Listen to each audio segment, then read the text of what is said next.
Police verification साठी 500 रुपये भरताय का? पैसा बर्बाद. मला भरपूर जणांचे डीएम्स आणि कमेंट्स आलेत की आम्ही 500 रुपये भरतोय पोलीस व्हेरिफिकेशन साठी.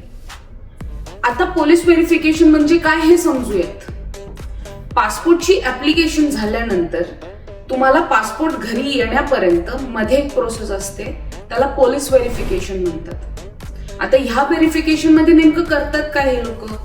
काहीच नाही. ते लोक चेक करतात की तुम्ही याच गावातले रहिवासी आहेत का, याच ऍड्रेसवर तुम्ही राहतायत का, तुमच्या नावावर काही क्रिमिनल रेकॉर्ड तर नाहीये, बास असा हे लोक बॅकग्राऊंड चेक करतात. आता ते झाल्यानंतर ते लोक एक साईन घेतात आणि तो फॉर्म पासपोर्ट ऑफिस मध्ये पाठवतात. पासपोर्ट ऑफिस वाले तुमचा पासपोर्ट डायरेक्ट कुरिअरने तुमच्या घरी पाठवतो. मग आता इथे पैसे देण्याची काय गरज येते बरं? अभी मैं गाली नहीं दे सकता. नहीं, गाली नहीं देना. इसकी गारंटी मैं नहीं दे सकता. आता ज्यांचं नुकसान झालं आपण ते परत आणू शकतो का? नाही.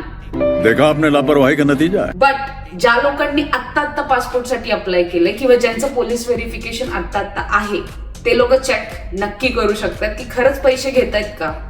बात तो सही है.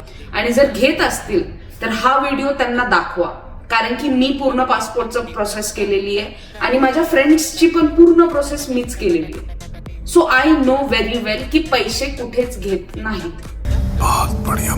आणि हा जर व्हिडिओ थोडाफार इन्फॉर्मेटिव्ह वाटला तर प्लीज बंड्याला फॉलो करा आणि ही जर्नी बघत राहा. तोपर्यंत बंडे इज सायनिंग ऑफ.